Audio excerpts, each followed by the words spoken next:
All right. Well, good morning, everybody. Welcome to our Wednesday Mastery session as we talk about the upcoming changes in the purchase agreement. I appreciate you guys being here. Hope you're having a great week and had a wonderful extended weekend. And this is about, I think, the third time we've done this from Salt Point. And I know many of you have been talking about it in your offices. And by now, probably you're all experts, and yet you're here just to dot some I's and cross some T's and make sure all of your answers are, all your questions are answered. And so we want to do that. Megan Moody is with us today, and she and I are going to walk you through some of the things that we've been talking about relative to the upcoming changes with our, really the upcoming change with our purchase agreement. And I appreciate those of you that have joined us individually. We have a couple of, I'll call them watch parties. We have folks in our offices displaying it. I see Cane Bay Nexton up in the top left of my screen. Got a little good crowd there, and looking over at downtown Mount Pleasant North, maybe a few others off my first screen. And we also have some guests visiting with us from outside the area, outside Carolina One. And we appreciate you being with us today as well. The more we all can be attuned and in tune to these changes, I think the better it'll be for us across the board. Now, just keep in mind, I'll give you a couple of things by way of intro. Number one, this session will be recorded. It will be posted on our intranet later on today. So you can go back and watch it in high speed if you like, and pick up anything you may miss. If you have to jump off, feel free to grab that recording. We'll also do this very same session next Wednesday. Again, just another opportunity to catch those that may not have really gotten all their questions answered yet. Note the change takes place June the 13th. So just make a note of that. Just a few days from today. Today's the 1st, I guess. So 13 days, 12 days from today, on Monday, June the 13th, the sales contract, the purchase agreement is going to change to a due diligence only contract. Now, one of the questions that folks will ask is, John, what's changing? And really just remember this: there are not a whole bunch of changes. The primary change is simply this: what you and I know as repair procedure is being removed. What you and I know as the as is verbiage is being removed. The due diligence language is staying. So when it comes to that paragraph 8, section 8, I believe it is, the repair procedure will be gone. All of that information, the dates, the times, who's going to do what within 2 days, all of that stuff will be gone. And the as is language will be gone. And the only thing that'll be left standing is the due diligence language. So nothing is added to the contract. All they're doing is removing repair procedure, removing as is. We're going to talk about how to write an as is contract here in a moment. They're going to remove repair procedure, remove as is, and leaving due diligence. So we need to be comfortable with the due diligence language, what needs to happen during the due diligence period. And we need to be comfortable with termination. What is the termination? What is the process? What about the fee? How's it collected? How's it delivered? And then we'll talk a little bit about, how do I terminate even outside due diligence? Is it possible to still terminate without paying a termination fee? And the answer is yes. And we'll go through some of those differing things. So just note right out of the gate, not a whole bunch of changes, but yet it is a pretty good shift from maybe the way in which we've been doing business the last 2 years coming out of the COVID ramp up. And so we all need to be prepared and understand what takes place. So let's go into the next slide. If you have questions in the chat box, feel free to put them there. I may not answer. Megan and I may not address those right out of the gate. We probably have the answers in the presentation. So if we see something come up in the chat box and we know we're going to cover, we may just set that aside and acknowledge it, but set it aside because we have a slide coming up to deal with that. But certainly we have place reserved today for questions. If you have any, we want to make sure you get your answers so that you guys can be out there writing really a lot of offers. That's always a good thing. So let's talk about what due diligence is, and then we'll get into some of the things that need to take place just to freshen up your memory, because you probably haven't used due diligence in a long time. So what is due diligence? Due diligence is, it's just a period of time. It's just a period of time for the buyer to be satisfied on their own terms, their terms, before moving forward with purchasing a property. Now, that period of time is going to be something that will be set based on the agreement between the seller and the buyer. In the offer, the buyer will initiate, here's what we want, and then that's going to be a negotiable time period. We'll talk about some of the hows and significance of long period, short period, all of that stuff in just a moment. Just keep in your mind, what is due diligence? It's a window of time for the buyer to satisfy any concerns that they may have so that they can decide if they want to move forward with the property. Now, inside the due diligence period, you'll look on your screen, these things, vitally important. I want to go through these, and I'm going to kick some questions over to Megan and get her to add some insight to us. Very important for you to understand that if you are operating with a due diligence deadline, that there are some very significant commitments that need to be wrapped up during the due diligence period. This is one area that can get you into trouble if you're not staying on your A game and watching the dates and staying ahead of the curve, if you will. You don't want to butt up against the end of the due diligence period and all of a sudden have to make some poor decisions. So in the due diligence window, we'll talk about the hard date. We'll go into all that in just a moment. But in the due diligence window, please understand, during the time period, the buyer has the opportunity to conduct and obtain any inspections. In fact, it's their responsibility during the due diligence window. It's their responsibility during the due diligence window to complete all inspections. That can be inspections relative to the home inspection. It could be other types of inspections that they want to accomplish, but they have a window of time. It's their responsibility to do the inspection. Second thing, very important, in the due diligence window, the buyer must submit to the seller. Of course, this goes through the agents, but must submit to the seller any repair requests. So if there's something from the home inspection that the buyer wants the seller to address, they put that into a repair request, and that is sent over to the seller. Note, the form for that is SCR 525, the repair request notice. Now, unlike repair procedure, where the scope of the requests were limited, in due diligence, the scope is not limited. Buyer can ask for anything. Well, they could ask for anything under the other one as well, but that they can ask for anything, and then it's going to be a process between the buyer and the seller as to what actually gets completed. So repair requests have to be delivered. Okay, most of us are comfortable with this. Here's the thing that'll get you into trouble. In the due diligence window, the buyer and the seller must come to an agreement on the repair requests. It's not sufficient just to submit the requests.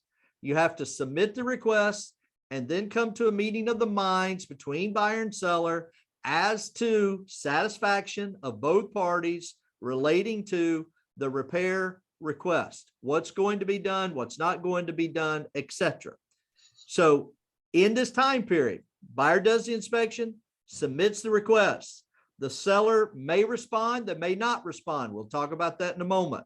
But during the window, the buyer needs to come to an understanding of what the seller is going to do regarding the request.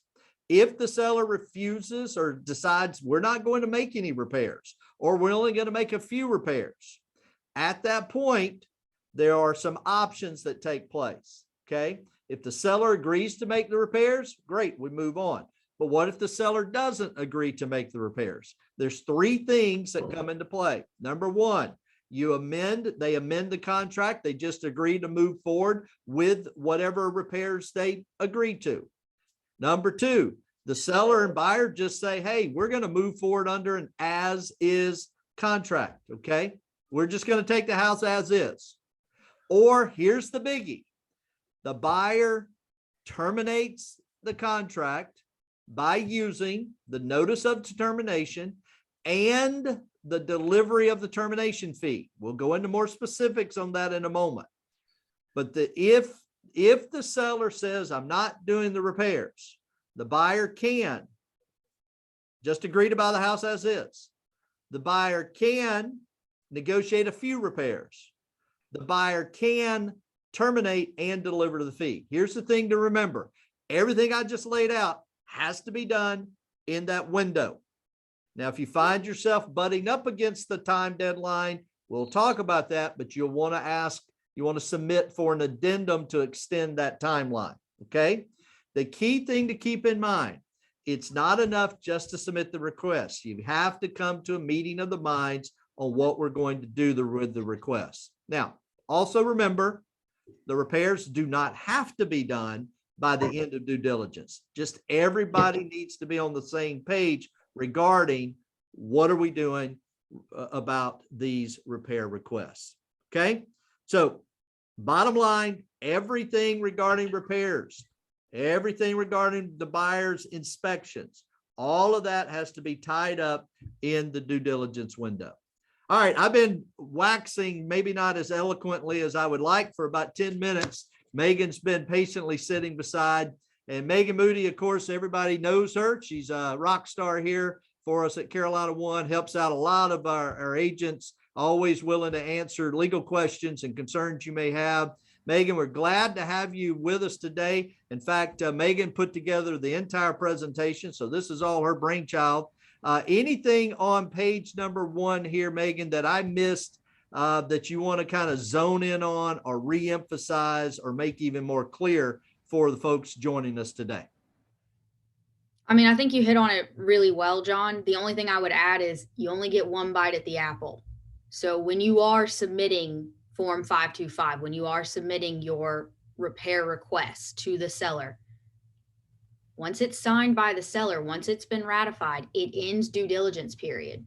So if your due diligence period is, let's say, the 3rd, so let's go with Friday, it's supposed to end on Friday, and you submit your repair request today, and seller says, I'll do everything on your list, and signs it today, you're done. Your due diligence period actually ended the moment it was ratified.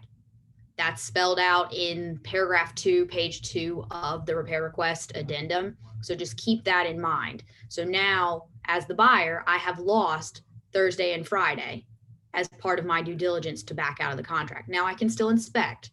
You can inspect the entire length of the contract, but I have lost my ability to terminate for any reason at all for the next 2 days because we have ratified the repair request addendum. Yep. And that again, go ahead. So it says, Gray says, what if we would submit repair requests on addendum 1 instead of 525? So I get this question a lot. Yep. Because they want to avoid the paragraph 2 modification of the contract provision that ends the due diligence period. The problem with that is, Gray, you're losing the bulk of repair request addendum. There's all these deadlines. There's all these formalities and standards that are set out in those 4 paragraphs at the beginning before you start delineating what your repair requests are. And unless you're willing to copy and paste that into addendum 1, which I'm not sure why you would do that, I don't recommend it. I don't recommend using addendum 1 in lieu of the repair request addendum. If you want to strike the modification of contract provision, you can come to me and we can figure out how to do that. But obviously, please don't strike anything without talking to me or your broker first, because then that's getting a little dangerous and you could be striking something incorrectly, or you could be altering the contract entirely. Yeah, you're right, Megan. You hit the nail on the head there, because there are some recourses for if the seller agrees to do repairs, then don't do repairs. It walks how that gets handled. It has cure periods. I mean, so if you leave that out, you leave out a whole bunch of stuff to protect the buyer. So be careful about that, guys. Be careful about that. So we got some more questions. I'm going to hit these in a few minutes because not ignoring them I just know if I go down this rabbit hole, we've got these answers. So I'll circle back with those. Just remember that if you do ask for an extension, that does not end the due diligence period. That doesn't mean anything about the existing period. The existing period is still in play until that extension is agreed to by all parties in writing. Okay, not in an email exchange, all right, in writing.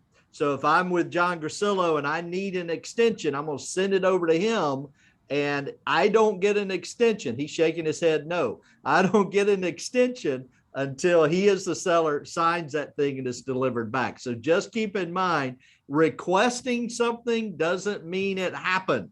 You have to have signatures on both sides, okay?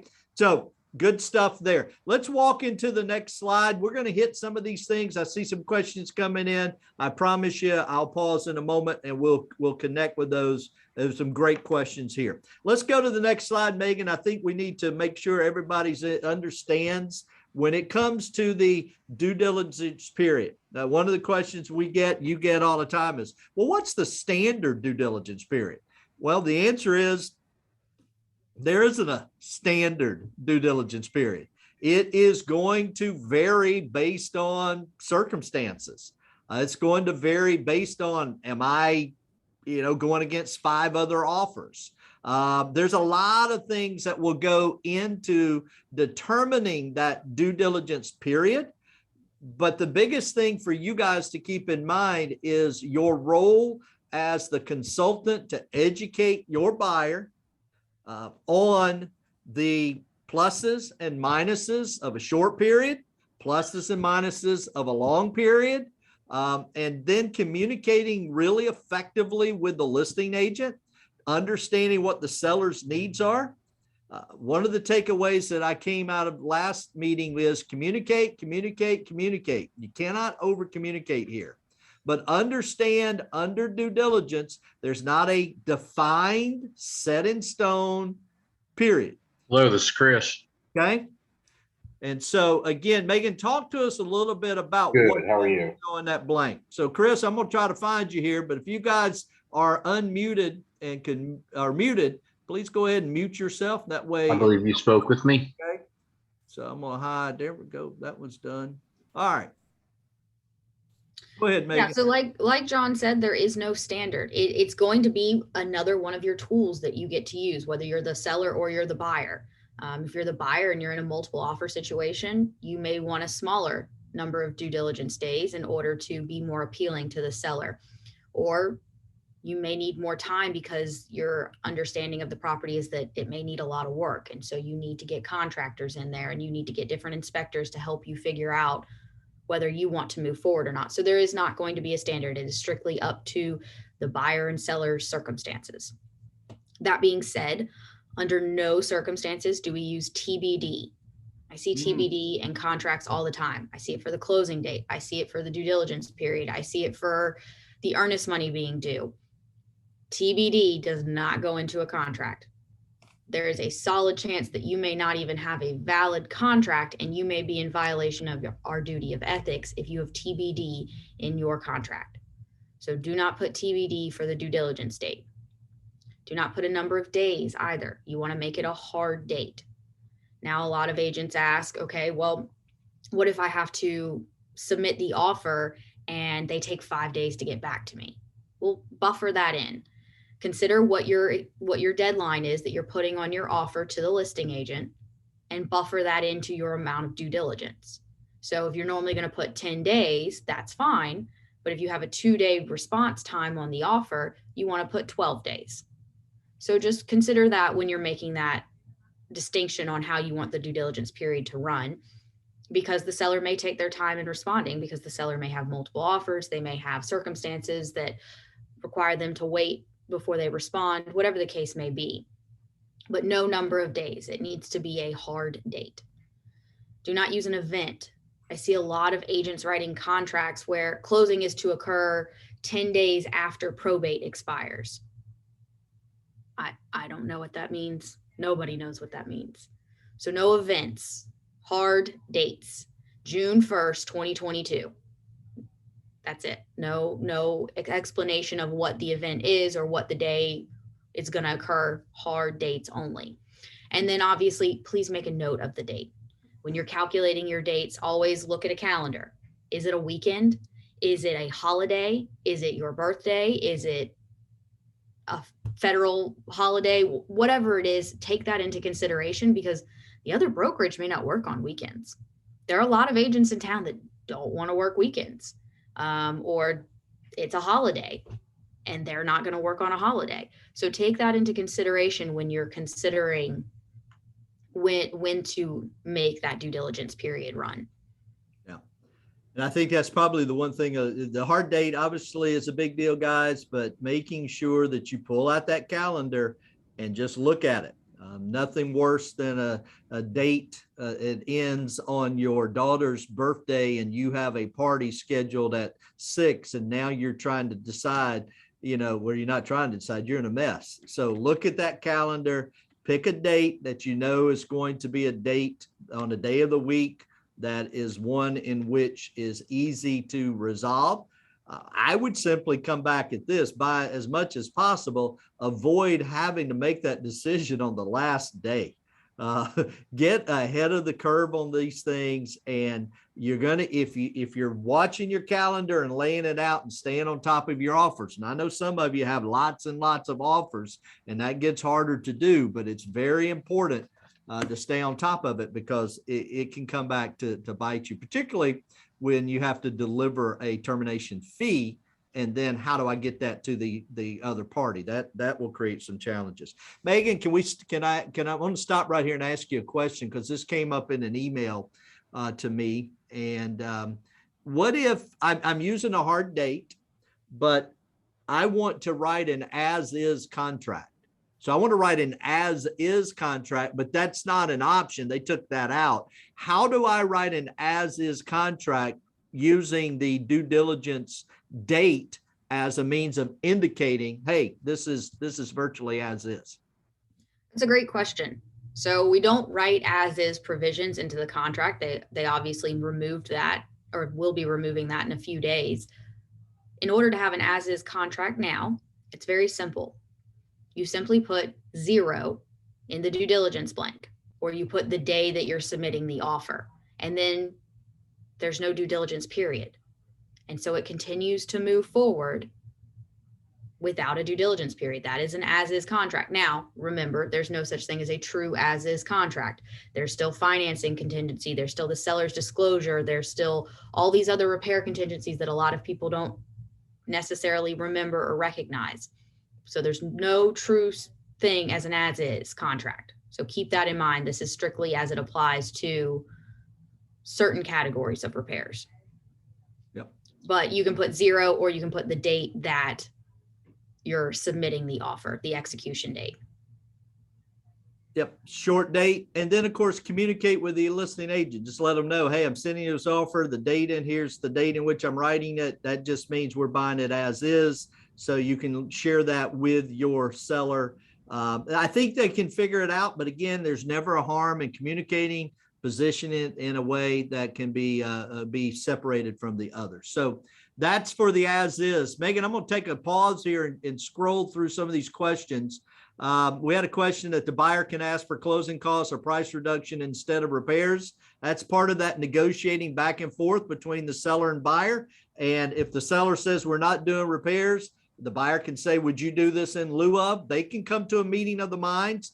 Just make sure you come to the meeting of the minds during the due diligence window, okay? Once that window passes, the buyer now is buying the house as is per the contract. So the answer there, Charlotte, is yes, you are correct. That doesn't change. Who has to get the contractor out for estimates on repairs, buyer or seller? If you're asking me, buyer. Yeah. What's that? Buyer, it is always the buyer's responsibility to inspect, to figure out how much something is going to cost. If you're wanting to ask for a concession or a price reduction, your buyer needs to figure that out. Your buyer needs to have a contractor, a licensed and insured contractor or handyman or engineer, whatever the job is, somebody who's qualified to handle that job, come out and submit an estimate. Then that way you're prepared when you're asking the listing agent, hey, this is what the buyer wants to submit to the seller. You send your repair addendum over, you're backing it. Because you and I'm not a contractor. I'm not an engineer.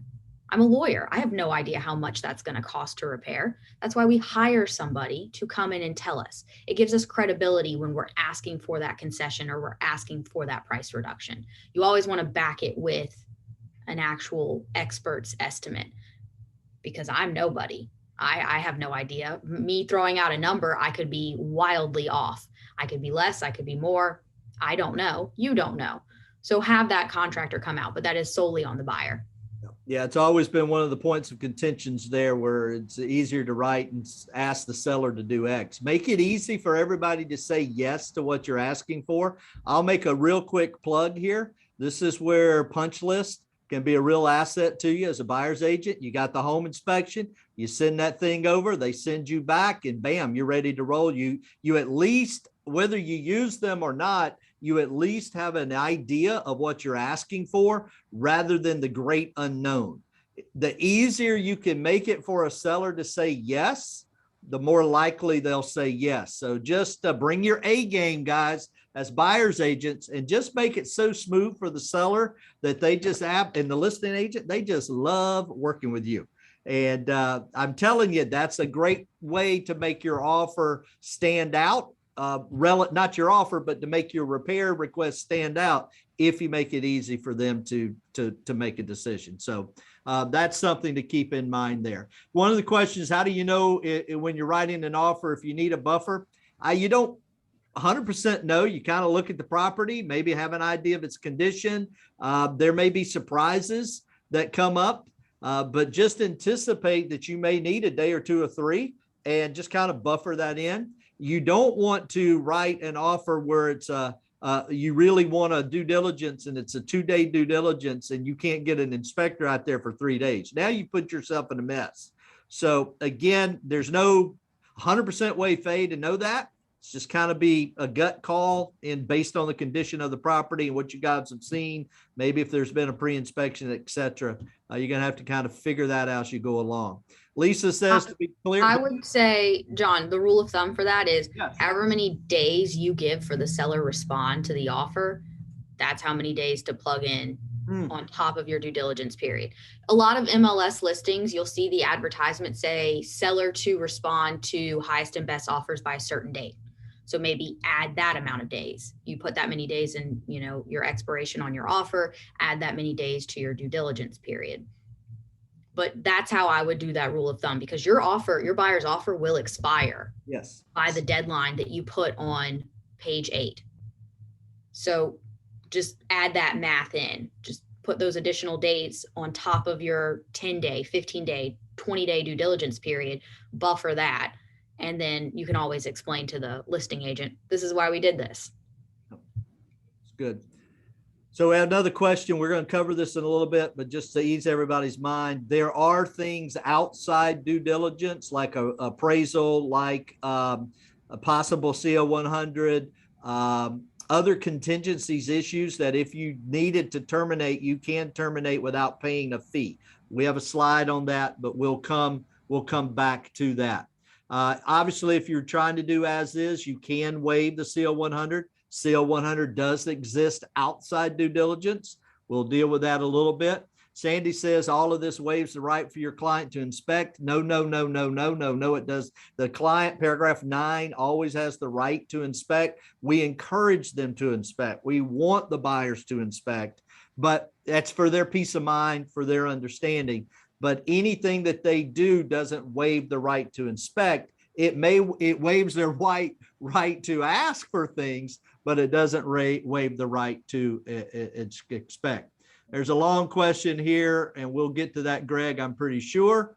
And there's some other things. All right, let's go on. I'm going to go to the next slide, then I'll circle back while maybe Megan's talking to us and be prepared to answer those questions. So we got a hard date, okay? Next slide. Here's some rules to follow. Termination fee. What's the standard termination fee? And the answer is there's not a standard termination fee. again, this is where you need to understand the game that you're in. Am I playing a game with 6+ other offers, or is it a multiple offer situation that may affect my termination fee amount? If you just being aware of that game.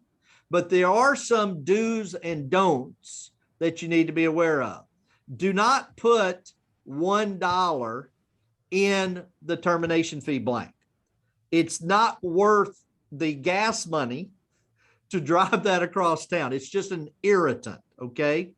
And Megan's going to walk you through a little formula here in a moment that'll help you kind of determine what that termination fee needs to be. But don't put $1 in there. Can you put 0 in there? The answer is yes, you can. But you need to educate your client on maybe the negative of putting 0. Make sure they know what could be a negative consequence of 0, and then they make that decision. You don't pay it in cash. We'll talk about the fee a little more in a minute. But what's the risk of 0? How high is too high? Make sure that the buyer is prepared to pay the due diligence fee. Don't have a buyer say, well, you know what? I'm never going to terminate, so I'm going to put a $10,000 due diligence fee. Then they do the inspection and go, oh my goodness, we want out. Well, there's the recourse is to pay the 10 grand. So you need to have a really good understanding of the risks, the consequences of a low fee, a high fee, and all of that in between, and making sure that that buyer understands what that termination fee is. Just so you guys understand, the termination fee is only payable should the buyer terminate because of items inside the due diligence window. Okay. If a buyer's terminating during the due diligence window, the right to terminate is that termination fee. So whatever amount they put in there, should they decide during the due diligence window that they want to terminate, that amount is an amount they're going to have to pay, and you need to make sure that they are capable of paying it. We'll talk about how to collect the fee and all of that in a moment. Megan, there's a couple of things in here that I think we need to park on for a moment. One of them being maybe how do we come up with what that fee, but is there a formula? And you kind of walked through this in our last one. I thought it was pretty good based on rental history. Maybe that's something to share with folks. And of course, anything else here that I left out you think is important for them to know? Yeah, so the calculation that we've been using ever since due diligence was entered into the contract, the calculation that I've always told agents to use is the following. So due diligence is basically renting the property. You are renting the property for however many days, 10, 15, 20 days, a month, to figure out what you want to do with it. Do you want to inspect? Do you want to move forward? Do you want repairs done? Do you want to twiddle your thumbs and look up at the sky? That's your decision to make. But you are renting the property. So the calculation is you take the fair market rent of the property. For easy numbers, let's say it's $3,000 a month. And we want to have a due diligence period of 10 days. So you take the fair market rent, which is $3,000, divided by 30. That's how many days are usually in the month. And then you times it by 10. So you get $1,000 for your termination fee. Now, depending, again, due diligence is a tool. You can add more to it to make your offer more appealing. You can add less to it because you're concerned about all the issues and defects that are going on with the home. But that's your starting point. That's how you explain it to your buyer, and then let your buyer decide, do I want to go higher than that? Do I want to go lower than that? What do they feel comfortable with? Do not come out of the gate talking about a $20,000 due diligence fee. Like John said, there is such thing as too high of a due diligence fee, too high of a termination fee. And you're putting your buyer in a dangerous position that we don't want to put them in. So let's make sure that we have that conversation with them. We don't want to tell them what the termination fee should be. Let them make that decision. What are they comfortable with? Do they want to go higher? Do they want to go lower? Do they want to be right at that calculation? All of the above are fine. 0 is okay, just explain that risk to the buyer. This is a new type of contract. We're in a new market, a $0 termination fee. Some sellers may not be interested in. It may not be an appealing offer to a seller, especially if there's a multiple offer scenario. So keep that in mind. Yeah, no, Megan, I think you hit something there that's really important. And that, I think it's from the buyer agent side and the listing agent side is let's just make sure that we don't, I hope this comes across okay, we don't get on a high horse here. Just educate your buyers and sellers. You know, the seller may have an offer with a 7-day, basically a 7-day due diligence period with 0 termination, all cash. And it's an absolutely fantastic offer. And that might be the best offer. Just be careful that we don't dictate to them, we need to get a fee, we need to get a fee. Maybe you do, maybe you don't, but let them make that call. So let's all be careful that we don't get so wrapped up in the frenzy that we forget that buyers and sellers are the principals here. And our job is to guide them, give them the advice, the consultation. And it's okay to say, here's what I would do, but make sure they are making that decision, because just because there's no termination fee doesn't mean that's not the best offer. So make sure we're looking at the whole offer holistically. You remember the 5 points of a contract. So let's look at all 5 points of that contract and don't get fixated on just one that might cause us to take an incorrect offer. So again, we're going to talk about this fee again in a moment, how to collect it, how to deliver it, what's it need to look like. And there'll be 1,000 questions when we get there. We'll address that. There's a couple of questions that are in the chat box, and one of them we're going to get to in a moment. And that is, just remember that the sellers don't have to respond to the requests. So if you have a high termination fee and the seller just sits on it, they just sit on your repairs request, that puts that buyer in a very precarious position. So you have to be able to educate the buyer. Whatever fee they put down, that is a fee that they have to be able and willing to depart with should they want to depart with that contract. So just keep that in mind. Megan, what do you think about you think there'll be a chance if the fee, I don't know how high it needs to be, where somebody may want a verification of the funds for that? I think that's a great thing to do. Listing agents should always be asking for proof of funds, verification of funds at any aspect of the contract. If the buyer is intending on putting 20% down, I want proof of funds. Because what if there's a gift letter? What if it's mom and dad that are putting down the money, not the child, not the buyer, and then the gift letter is pulled and the parents don't want to buy it anymore?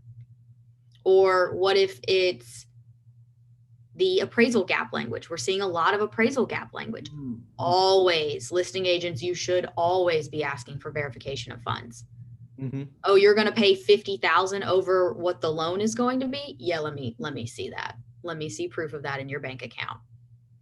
Yep. Same here. Same with the termination fee. You want to put down $5,000?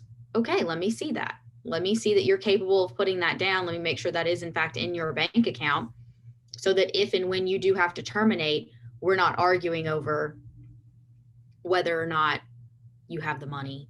No. And if the buyer doesn't have the money, then they run the risk of losing the earnest money and any additional damages that the seller may have.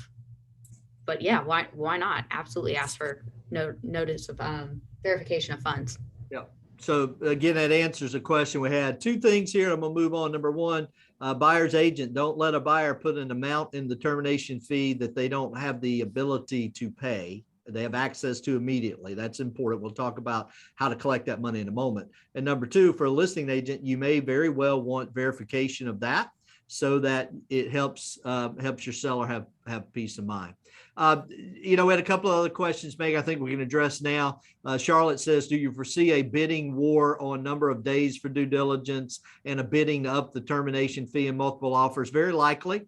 very likely that'll be the case. I think what we'll see is after a few short weeks, this stuff's kind of reaching a kind of a level where right now we're all kind of worked up over it and trying to figure it out, but it becomes, I hate to use the term, it'll eventually become a new normal, and folks will have a constancy to it as to what's reasonable for a due diligence period. And I think you'll find that there'll be a settlement that'll take place. But yeah, Charlotte, I can absolutely see that if you're multiple offers, very likely, just like right now with an as-is offer, listen, we've got 7 offers. And if you're wanting a due diligence period, you probably won't get it. So again, I see that being the case. Right. It's a tool. It's a tool, just like asking for seller concession and closing costs under paragraph 6, just like John said about waiving the CO 100, waiving the appraisal. It's just one more tool. Yep. So don't think of it any differently than any of the other paragraphs that are in this contract. It is just one more tool. Ruth says, shouldn't the seller also have an opportunity to get a second quote for repairs? Absolutely. Yes, absolutely. The idea behind punch list providing, or somebody providing the estimates in the repair request, is to serve as a basis for making decisions. Absolutely, seller can get those quotes as well. Phil put in for a big chime for punch list. They'll take payment at closing. Whoop, whoop. That's always a good thing. Chris put some things in here on pre-listing inspection. We'll talk a little bit about that, and it could be a big advantage to help buyers have some clarity. But we also know that buyers can also certainly do their own inspection. So we'll come back to that, but it may help them have a little more confidence, as Chris put here. If you take it as is, yes, you could do zero day due diligence. Good ideas. I think Sandy's asking about she's going back to a question she asked earlier about the inspections. Okay. Paragraph 9 is a separate provision to the contract. Okay. You will always have the right to inspect the property the entire length of the contract. If you put it as is, if you put 0 days in your due diligence period, or you put the effective date of the offer, or the once it becomes the contract, you still have the right to inspect. You will always have the right to inspect. I see listing agents doing this all the time. Do not deny a buyer or a buyer's agent the ability to enter the property. Now, obviously we want to advise our seller why not to do that. But as an agent, do not sit here and tell the buyer's agent and the buyer that you've gone as is, or your due diligence period is passed. You don't get the opportunity to inspect anymore. That has never been true. A buyer will always have the right to inspect for the entire length of the contract. Always. That is never going to change. And why? We want the buyer to inspect. We want the buyer to be satisfied. Sure, if they find something else, we'll have to deal with that. It might be outside of the due diligence period. We explain to the buyer that the seller doesn't have to agree to it. You're going to have to move forward or risk being in breach. But still, the buyer needs to find whatever they want to find. They need to inspect. Do not deny them the ability to inspect. Yep. And so Sandy puts in, thank you, Megan. I'm your #1 fan. Yay. Big applause. Let's see. We had a couple other questions. Thank you, Greg Lyon, for answering that question in the chat box on the formula. We appreciate that. Let's see if there's anything else we need to get before we get to the next slide. Let's go to the next slide, Megan, talk a little bit about repair procedure here. And I think we've hit this on 100 different ways, but let's come back at this again, because some of you, there is some angst and there's some pinch points with the way in which this contract is. So I agree with some frustrations that buyers may have, frustrations that sellers may have. And part of that is our ability to try to mitigate that as best as we can by talking about the amount of due diligence period or the amount of fee in the due diligence period. Repairs, we hit this again. Remember, they have to be submitted. Repair requests have to be submitted within the due diligence timeframe. Megan mentioned earlier, you want to kind of give yourself a buffer to allow for negotiation. for those for those requests. And that buffer kind of centers on how much time you're going to give the seller to respond. That's a good way to figure out the buffer. But bottom line is you have to submit the repairs. You have to come to a meeting of the minds on those repairs, whether it's like Charlotte said, we're not doing repairs, but we'll reduce the price, or whatever the buyer and seller agree to. But just make sure you give yourself enough time. If you need more time, we already covered this, submit an addendum to extend it.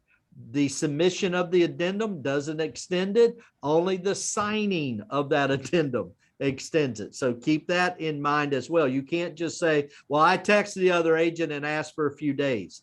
Not good enough. That won't hold up. You're in trouble. It's just bad practice all the way around. Please note, repairs don't have to be completed before due diligence ends. We just needs to be in agreement on the repairs. And once that repair addendum is signed, the due diligence period will end. Now, Megan, let's go back to the question that's come up in the chat box a couple of times. The seller doesn't have to respond. Correct. Now, we can say, well, is that really fair to the buyer? Yes, that's absolutely fair. So what recourse does a buyer have if they submit their repair request and the seller doesn't respond? The buyer does not have to buy the house. The buyer has a contractual ability to get out of the contract. That is the due diligence. That is the purpose of due diligence. If the buyer does not want to move forward, if the buyer is not satisfied, the buyer has the ability to terminate. And they'll submit their due diligence termination fee in person along with the notice of termination, and they get out. And there's nothing more that needs to be done other than releasing the earnest money, which we'll get to later. But pretty straightforward. It's very fair for the buyer. It allows them to be satisfied, which is a huge relief to so many buyers. A lot of people think that due diligence isn't fair to buyers or it's an advantage to sellers. It's not. It's actually pretty even keel. It's a great tool for buyers and sellers. Buyers, on the one hand, if you're not satisfied, you don't have to move forward. Sellers, you know that buyer got everything they wanted. They came to an agreement. It's not like it's arguing over repair procedure now. Oh, well, I want the exhaust fan to be working. That's not under repair procedure. But if you ask for it under due diligence and the seller's willing to agree to it, everybody's happy and everybody moves forward. It's going to be a huge advantage to both sides, regardless of what kind of market we're in. And I'm looking at the chat box, and guys, I hear you. I can see it on all sides there. It does become important here that you have good conversation with your buyer about that termination fee. Just like right now, if I'm writing an offer and it's a multiple offer situation and I get outbid, I get outbid. In this case, I need to have a termination fee that is a comfort level for me. And if that termination fee gets in multiple offers, negotiated higher, it's just like the offer price negotiated higher. It's a space that the buyer has to be comfortable playing in or not playing in. I get it. It's frustrating. A buyer may not have any funds other than the funds they have available. And they could put themselves in a position of having to write a termination fee or end up buying a house they really don't like. Again, it's part of that counseling process up front, and how you package that with them, how you explain that to them can help at least subdue some of that tension. But that tension is going to be there relative to that fee. And so the answer many of you are asking, does the buyer have any other recourse if the seller doesn't respond? The buyer has choices. Choice number one, accept the house as is. That's a choice. That's not the number one choice, but it is a choice. Another choice, buyer pays the termination fee and they don't have to buy the house. And unfortunately or fortunately, whichever side you're on, that's what it looks like. Somebody said, what if you have a seller that's constantly just not responding so that they can capture the termination fee? Do those people exist? Probably. But most sellers, when they list their house, what do they want to do? Sell the dadgum house. So let's not rush to the worst case scenario that may take place. And let's just think about this. Buyer wants to buy, seller wants to sell. How do we make that happen? Megan, chime in on that. Yeah, I don't think this is going to be as big of a problem as a lot of people think it's going to be. Are there people out there that might try to do this? Absolutely. There are bad buyers and sellers every day. That's just how the world works. That being said, that seller, every time they go back on the market, if they've been given a home inspection report, if they've been put on notice of defects with the home, they have to update the seller's disclosure. And if they did not, your buyer might actually have a right to terminate and not lose the termination fee. If they've been in previous contracts and they all fell through, or one fell through, whatever the case may be, and that seller's disclosure wasn't updated, then the seller may have a problem. I don't think this is going to be an issue, though. It's like John said, the reason you put your house on the market is because you want to sell it. It's not just to make a quick buck. And even if it is to make a quick buck and you find out, we find out about the scheme, there's going to be a much bigger legal problem that brokerage has, that seller has. The liability associated with that is so high, I just don't imagine it happening. John Grasillo, I saw you just like frantically waving your hand. They're like passionate because you're like, man, I got this epiphany that I want to share. No, I just wanted to make sure no one misinterpreted anything that Megan just said, because if you suspect that the seller, or you believe that the seller failed to disclose something and that leads your buyer to decide that they want to terminate the agreement, that does not give them any opening to withhold or not have to provide the termination fee. So if you're worried about something like the seller is not disclosed and that's why my buyer's disgruntled now doesn't want to buy, that still doesn't give you any right to withhold the termination fee. You still have to pay it. And then if you want to argue after you pay the termination fee about a failure to disclose leading to your terminating the contract, we can argue about that later. But the termination fee is still. And to my point, you need to call your broker. If you suspect that the seller has lied on the seller's disclosure, you need to call me or you need to call your broker. You stop, because that's what we'll get to in a minute. John keeps talking about this slide. There are reasons that you can terminate during the due diligence period that you don't have to give up the termination fee. And seller's disclosure we'll talk about in a minute, and the process for which you handle that should that arise. All right, guys, you got some questions here that we have answered or will answer. Can the buyer still do repair procedure? No, that's no longer an option. How do we know if the seller's disclosure has been updated? Again, if you want to pull down the original and then see if they update, the only way I know if you're the buyer's agent is if you double check behind that. Is it possible to write that due diligence period begins once offer is ratified? No, you have to use a hard date. And we covered that earlier on. We also have got a whole bunch of things here on the home inspection. Is there a way to write in the contracts due diligence only on structural issues with a house, but not on the buyer looking at others' houses? Not sure how to ask this correctly. The due diligence window is the time period that's pretty open for the buyer. So we don't have the opportunity to write all special conditional languages there relative to that due diligence window. There's a question that I very much need to answer. It says you can email the inspection report, but it doesn't mean the seller or the listing agent will open it exactly because of the disclosure. If you are sent a home inspection report, you choose to look at it or not, you choose to open it or not, you are liable for the contents in it. It is very frustrating for me. I see this in just about every lawsuit for real estate agents. I didn't open that email. I wasn't going to open it. I don't want to know the contents of it. It says every listing agent and seller. And it is the most frustrating thing to hear in a deposition, in a courtroom, in front of a jury, because you are liable for the contents in your text message, in your email, however you received that document, whether you choose to read it or not. So yes, buyer's agents, send the seller and the listing agent the home inspection report. Listing agents, I didn't touch it. I don't want to see it. It's none of my business. That's not a thing. That makes you that much more guilty of what's in that document. So there's no more of this, oh, I didn't open that email. The damages, the liability are actually worse because of that being your answer, if that's your answer. So no more of that. We're not opening emails because we don't want to know the contents of the email. That actually ups your damages that you could owe to that buyer, to whomever is injured. So make sure we're opening emails, we're opening documents, we're forwarding them on to the client.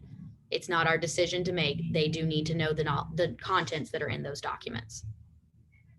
That's a big no. That's why I need to make sure that if you take anything away from today, you need to open emails. You need to pull the document out. You need to send that document on to your client. You have knowledge whether you open that email or not. All right, a couple other questions, and then maybe we'll go to the next slide. So you have to pay the termination fee regardless if the seller and buyer agrees to repairs or not. You only pay the termination fee if you choose to terminate. If you don't terminate, there's no fee need. There's no need to pay the fee. Okay, so the termination fee is only payable should the buyer choose to terminate inside the due diligence window. If the buyer terminates outside the due diligence window for an item that's a separate contingency, there's no termination fee. Remember, termination fee only applies to termination inside the due diligence window for those items. Once you get outside the window, let's say the buyer doesn't get financing, you can terminate and there's no termination fee owed. Okay, so just keep that in mind. Also, we'll cover this, hopefully we're going to butt up against time, but earnest money is not termination fee. They're two different animals. Do not mingle them. Don't try to cobble them together. They are completely separate items and they're dealt with separately. So let's talk about how do you terminate. I just hope you never have to. Okay, so how do you terminate? Number one, communicate. Don't wait till the last minute. It's 5:55 on my last day of due diligence, and oh no, we're in trouble. I need to terminate. Man, you put yourself in a bad place. So don't wait till the last minute. The other thing you need to do is on the sales contract, the offer agreement, there is a section on the next to last page that has what's called notice address. That notice address is the place that a termination fee needs to be delivered. Okay, and you need to just verify that notice address, verify maybe the hours in which it's operable. Okay. Again, going back to what Megan said earlier, don't put this due diligence ending on a Saturday or Sunday. Does that office there close at 4? You need to know that. So note that notice address because that is the notice address per the contract where communication is delivered. Deliver the notice of termination and the termination fee. Now notice what it says: physical delivery of the fee, no copies of a check. So to terminate properly, you have to have the termination notice and the physical termination fee, not a copy of the check, not a promise of payment, not if you do some kind of cash out Venmo type thing, we'll get that to you tomorrow. Termination must happen prior to the 6 p.m. deadline, and for it to be a proper termination, the notice to terminate along with any termination fee. Now that can create some challenges. I love what Charlotte put up in the chat box earlier. She had to deliver the termination. She took it to the office. She delivered the termination fee to the office. She got a receipt that it was delivered, and she had done her responsibility for her client properly. And so you just have to make sure that you terminate with a notice to terminate. You include the actual fee. And then we recommend you go ahead and include the release of contract that deals with earnest money. Earnest money is separate. Termination fee can't come out of earnest money. Two separate items. So just keep that in mind. Megan, there's probably 1,000 questions come up in the chat box on this one, but what have I not said clearly there that we need to make sure they hear before we exit out of here? I think Charlotte's point about getting a receipt, always get a receipt. It doesn't matter if you're delivering it directly to the agent, get a receipt. And that's the reason why we talked earlier about it not being cash. There's not necessarily a way to source cash. We can't confirm whether or not the seller got it. With a check, we can check records. It's very easy to follow where that money went. Get a receipt when you deliver that fee.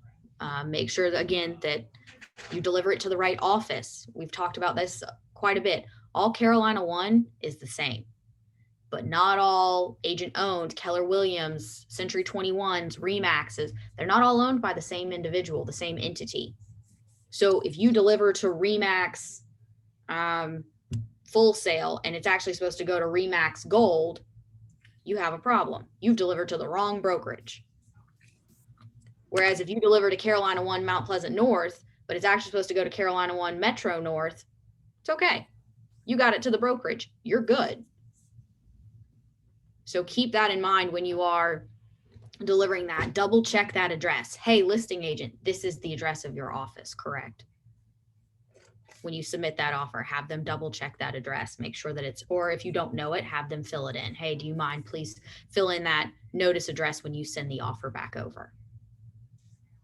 So a couple of different questions have come up here, Megan. We're just going to have to park here for a minute. Guys, remember that the termination fee is written payable to the seller. Okay, that termination fee is not payable to the real estate company. It's not payable to you as a buyer's agent. It's payable to the seller. So if they're writing a check, that check is payable to the seller. If they're getting a cashier's check, it's to the seller. Okay. So understand that. We don't get in the middle of, Megan, just send me a check. I'll deposit it. Then if we need to terminate, I'll write a check. No, no, no, no, no, no, no, no, no. Okay. So the termination fee payable to the seller, payable to the seller. What constitutes a receipt? Just something in writing that states the fee was delivered to whom, signed, and date of, and there's no specific form that we have. Megan, I walk out the door to go to lunch all the time here, and there'll be an agent from another office, another brokerage coming in to hand money, hand us a check, whatever the case may be, and our receptionist is out to lunch. I will just pull out a piece of copier paper. Megan Moody received blah, blah, blah check. I'll put the date I'll put the date of the name of the check, the property address, check number, and I'll hand it back with my signature. Yeah.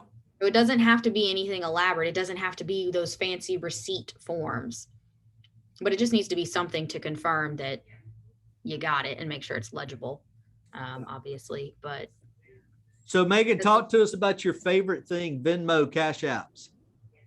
Yeah. So I see the question about, can a stipulation be placed in the contract stating if the seller provides Venmo, Cash App, wire instructions, that it'll be paid that way? Yes. You can do those electronic forms of payment. That being said, it has to be agreed by the seller. Has to be agreed by the seller in writing. The seller has to provide that information, but make sure you're aware of the risks. You explain the risk to the buyer. There are caps on some of those forms of payment. Make sure you have the right entity. My brother went to Venmo somebody the other day and he was off by a letter. Went to the wrong person. So just make sure, and it was unfortunate sum of money. So just make sure that you are correct in how you handle that. A check, can't really mess that up. If you make it payable to Megan Moody and it goes into somebody else's account, we've got fraud. We have a different scenario here. So make sure you're explaining the risks to buyer of Venmo, Cash App. I don't use them. I don't like them. I don't recommend them. I refuse under all circumstances to use those types of apps. That's my personal take on that. But your buyer and your seller, if they want to agree to it, that's perfectly fine. I knew I could get you going on that one. All right, Deborah Carson, does it have to be the seller? I think John already answered this question. but it is not the seller's address, because remember, agents cannot contact somebody else's client. It's got to be the listing agent's address. Now, obviously, if the seller is a for sale by owner, different circumstance, or if the seller and the listing agent, same person, different circumstance. But it needs to be delivered to the listing agent's office.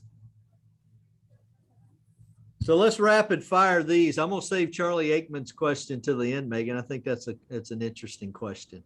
It's intriguing. It makes me think. So I'm obviously going to give it to you to handle. Couple things on the termination fee. When is it collected? Just remember you have some options. Collect it when the client writes the offer. That way you know that the client has the ability to write that check. The question becomes, who keeps the check? Is that something that, number one, the agent keeps? We're not collecting them in the office. So if you collect the check and you keep it, you're responsible for that. Just remember that. If it's an out-of-state buyer, you may want to collect that before they go back out of state. I mean, you just got to have some conversation that says, if we need to terminate, how quickly can I get the check so that I can get it to the appropriate party? So just understand you have some options around collecting the check, and you guys will work through that, and it'll be varied based on each specific client. Can the termination fee taken out of earnest money? No, they're separate. Remember, earnest money is only released by both parties' agreement or court of competent jurisdiction, et cetera, et cetera. So again, earnest money is a separate item from due diligence, from termination fee. And by the way, just because you have the right to terminate doesn't mean that getting your earnest money is always a painless process. Again, they're handled separately. The termination fee is payable to the seller. What happens if the termination fee is never used? Just goes back to the buyer. What happens if the buyer refuses to deliver the fee? What if they say, well, we're not going to do it? Well, now you have a mess. You have a default situation, and run to your broker because you guys have a problem. And I'm sure Megan's going to get a phone call to answer that. Let me give you these last two slides, and then we'll come back and see what you guys have that we didn't get to. If a buyer terminates for reasons that are separate, what happens? There's no termination fee owed to the seller. There is a termination fee owed to the seller when a buyer terminates inside due diligence. But just remember this, if a buyer's denied financing, there's no termination fee. If the property doesn't appraise, contract handles that separately. If the seller refuses to clear CL 100 and the CL 100 is a contingency, contract handles that separately. Seller misrepresents the seller's disclosure and refuses to cure. Again, talk to your broker. Megan will probably be pulled into that. Damage caused by act of God, fire, or hurricane. Understand termination fee. It's not going to apply. Seller denies access to home. That's just a whole mess of unintelligence, but termination fee doesn't apply. Remember, termination of fee applies during the termination period for items relative to the due diligence, not the things that are outside the agreement. All right, Megan, I'm going to look at these chat boxes and see what we have that we've missed, and we've gone over our time. Great questions today. Hopefully we've answered most everything. What happens if the listing agent gives you the wrong Venmo address and you have email documentation confirming it? You'll work through that issue when it arises, I suppose. I mean, you can only work off what information you've been given. Megan, there's probably a legal thing there somewhere. Yeah. And again, it is a risk with Venmo. So you want to, and PayPal and Cash App and whatever other electronic form there is. It's one of the risks. Charlotte, I agree with you about the notice address. Most people have been leaving that blank. That's a mistake. We got to tighten that up and get a little better on putting in the proper notice address there. Chris Baxter, why have earnest money and a termination fee? Two separate items, one dealing with the seriousness of purchasing the property, one dealing with the due diligence. So they're separate animals. Byron said to have the buyer deliver the termination check. So, I think Byron and Austin are phenomenal attorneys. I think they're some of the most intelligent people we have to help us through our careers. That being said, I don't agree with this statement. I think the golden standard is for you, the real estate agent, to collect the termination fee and hold on to it. If you don't think you're capable of holding on to it, if you are the type of person that puts it in a glove box and forgets about it, then maybe you don't collect the termination fee. But we are the real estate agent. Our job is to assist in this process. And so we should be, just as you collect an earnest money and you hand it over to your OA to get delivered to accounting, you need to hold on to the termination fee. You need to be the one that delivers that. You are creating a much bigger mess, in my opinion, if you make the buyer handle that. Because as we've talked about, as John's mentioned multiple times, what if you have an out-of-state buyer? What if you have a buyer that's not capable of delivering it for whatever reason? They're on vacation, a plethora of reasons could arise. I truly believe the golden standard is for you to collect that termination fee as a check up front. Get it in certified funds.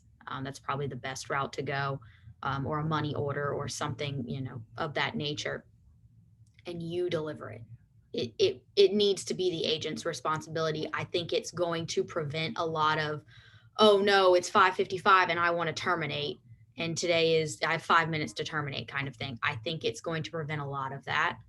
I think it's going to reduce the risk of the buyer getting out of due diligence and then not wanting to buy. So respectfully, I think golden standard is that you should hold on to the termination fee.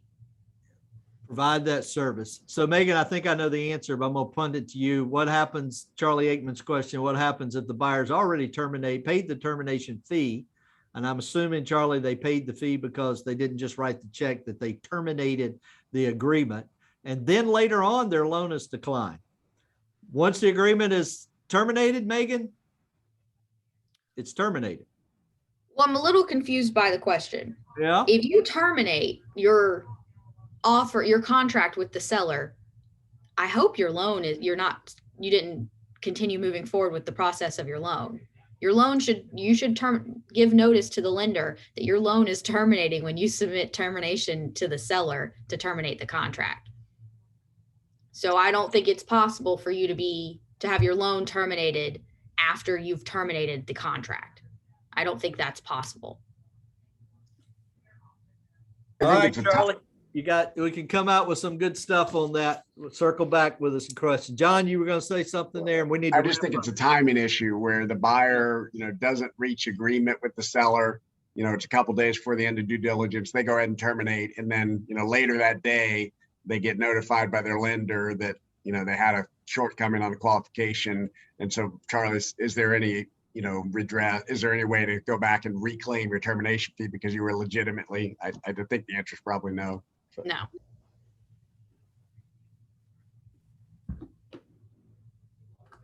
All right, good stuff. I can't believe it's an hour and 13. I bet you guys will be asking a whole bunch of questions. Send them our way. We're coming back with you next Wednesday. We're going to do it again. And I bet we'll have a whole different set of questions and probably some of the same ones.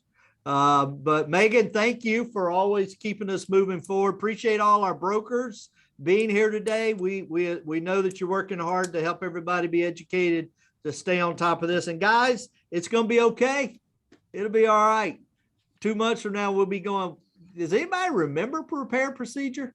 So hang in there, go write some offers, get some good practice in. Let's keep helping our buyers and sellers deliver the goods. I'll post this to the internet. Katie Moss, I'll get you a link and then we can share that wherever we need to as well. Thank you all for being with us. If you have any questions, don't ask.